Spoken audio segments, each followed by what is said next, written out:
Isang gabi, natulog siya sa karton sa ilalim ng tulay ng Quezon Bridge. Ngayon, pagmamay-ari niya ang isang chain ng mga boutique hotel sa buong Pilipinas.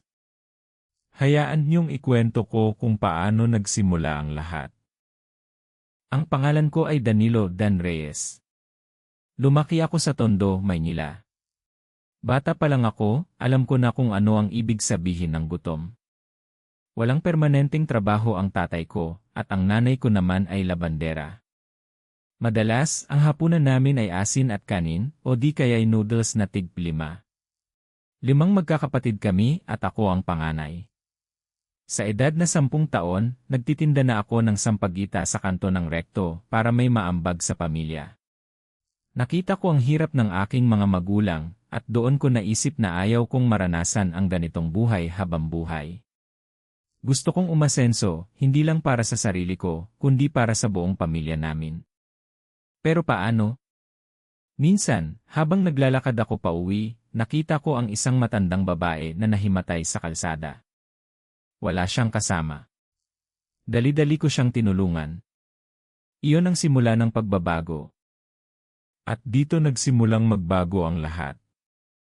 Mag-comment ng kung na-inspire ka sa kwentong ito dahil mas gaganda pa ito. Ang matandang babae na tinulungan ko ay si Aling Nena.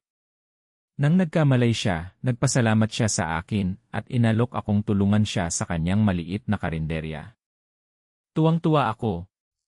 Sa wakas, mayroon na akong regular na pagkakakitaan. Danilo, ang sipag mo talaga. Kaya kapag papalain ng Diyos. Aling Nena, salamat po. Ginagawa ko po ang lahat para sa pamilya ko. Alam kong malayo ang mararating mo, Danilo. May busilak kang puso. Sana po, Aling Nena. Gusto kong makatulong din sa iba balang araw. Makakatulong ka. Huwag kang mawala ng pag-asa. At magtiwala kayo, kailangan niyong manatili para sa susunod na mangyayari. Dahil dito talagang nagiging hindi ka panipaniwala ang kanyang tagumpay. Sa karinderya ni Aling Nena, natuto ako magluto, mag-manage ng inventaryo, at makipag-ugnayan sa mga customer. Naging parang pangalawang ina ko na si Aling Nena.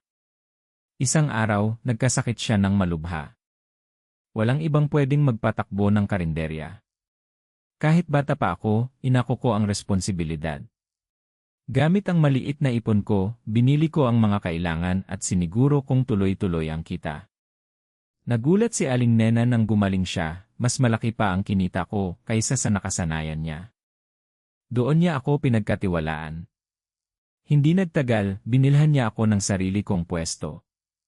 Sa edad na 18 taon, nagkaroon ako ng sarili kong karinderya, ang Dan's Lutong Bahay. Danilo, ang pwesto na ito ay regalo ko sa'yo.